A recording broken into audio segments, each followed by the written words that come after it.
It's more dangerous than driving drunk and kills people daily across North America. And yet, try watching traffic for 5 minutes without seeing someone texting and driving.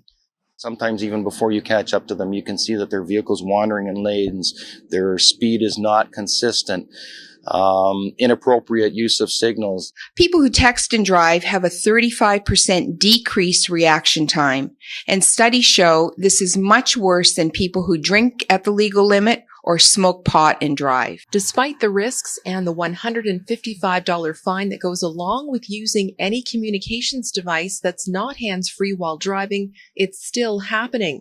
As Canada's leading trauma centre, Sunnybrook recently polled its own staff to get the answer to this question.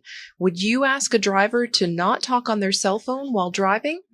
62% said yes, 9% said no, and 29% said it depends. Joanne Banfield says that's just not good enough. The bottom line is, if you text and drive, your chances of having a serious collision go way up. In fact, Sunnybrook-based research found that cell phone users are 4 to 5 times more likely to get into an accident, and that hands-free devices are no safer.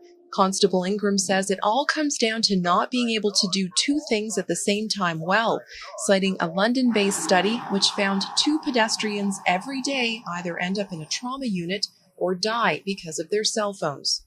They either walk into traffic or walk into telephone poles or mailboxes and end up getting so seriously hurt or dying 2 a day, every day, which is, as pedestrians, I mean, if we can't walk while we're using a telephone, we certainly can't drive home using a telephone. At some point, we have to say to ourselves, how important are these calls to us? They may be worth that fine, but are they worth dying for? Good advice, knowing that when it comes to the emergency room, everyone is a potential customer. With Sunnyview, I'm Monica Mattis.